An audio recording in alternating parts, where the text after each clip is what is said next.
Hey there. I'm about to share something that completely changed the way that I think about ADHD.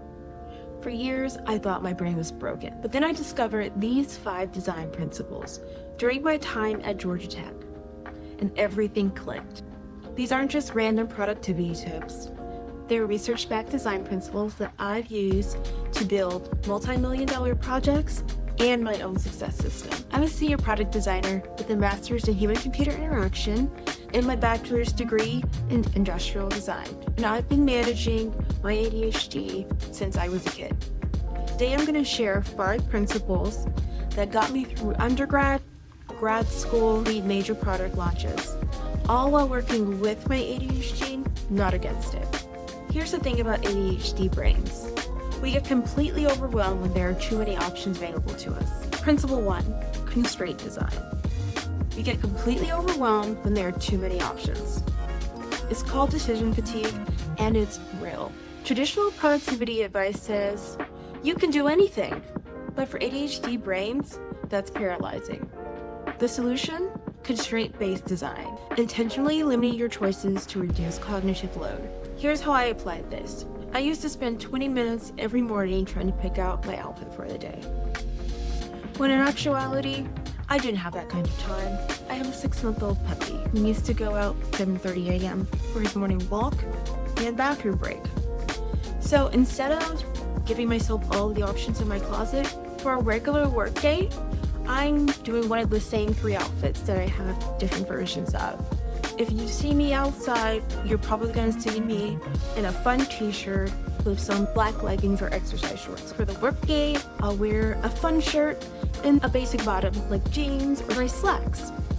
This saves me time and decision fatigue in the morning, and I don't start my day being frustrated by the fact that I cannot put together an outfit that will suit it.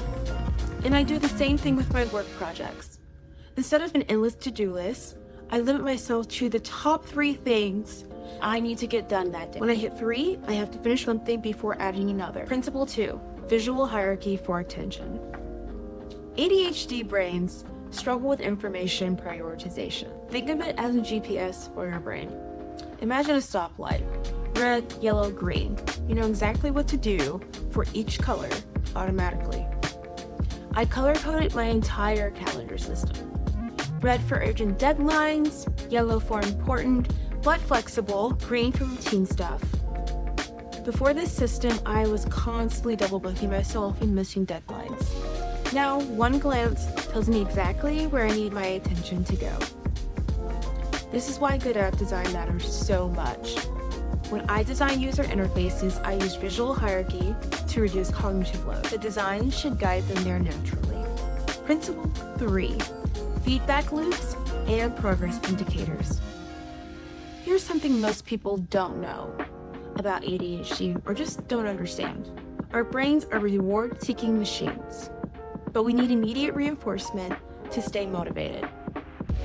Traditional goal setting says, set a big goal and then work towards it for months.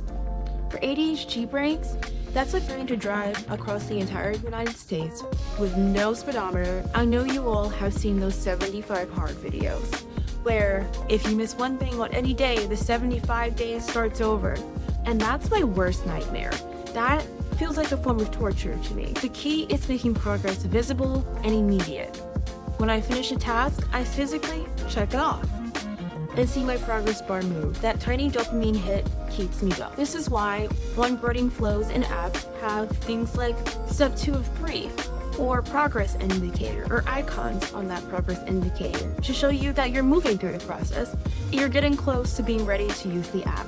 And you're not just in this endless list of questions they're gonna ask you. Because if you were, you would probably close that app out and never actually use it after you downloaded it. Principle 4, forgiving error states.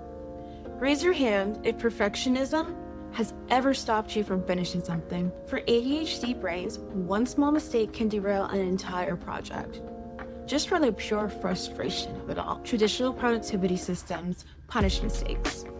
Miss one day of your habit, it's time to start over. Make one error in your workflow, the whole system breaks down. I design what I call forgiving error states, the system that expects and accommodates mistakes instead of punishing them. you don't have to make your whole monthly plan at the beginning of the month, and then you get to week 2, or honestly day 2, and all of a sudden you're completely off the rails. You have to go back and change the entire plan. That doesn't work for me. And it doesn't work for a lot of those with ADHD. My project management system has a restart anytime feature. If I fall off track, there's literally a button that says fresh start, without losing my previous progress. It removes the shame and gets me moving again. Good digital products do this too. When you make a mistake or fill out something incorrectly, it doesn't say flashing red. It walks you through how to quickly and kindly resolve the errors that you're facing, instead of making you frustrated and overwhelmed by continuing to get errors. Principle 5, context switching support. Here's the truth about ADHD. We will switch contexts. Fighting is like fighting gravity, exhausting and pointless. My workspace has different zones for different kinds of work. When I switch tasks, I physically move to a different area. Each zone has everything that I need for that type of work. So I don't lose momentum. I also use what I call transition anchors, specific actions that help me switch contexts smoothly. When I move from creative work to administrative work, I have a ritual that mentally prepares me for the switch. Here's your action step. Pick one of the principles to implement this week. If you're constantly overwhelmed by decisions, start with constraint-based design. If you lose motivation quickly, try building progress indicators. If perfectionism is your kryptonite, work on forgiving error state. Which of the principles that we discussed today resonate most with you? Next week, I'm showing you how I combine all of those principles into my own ADHD system that helps keep my life on track and help me launch multi-million-dollar products.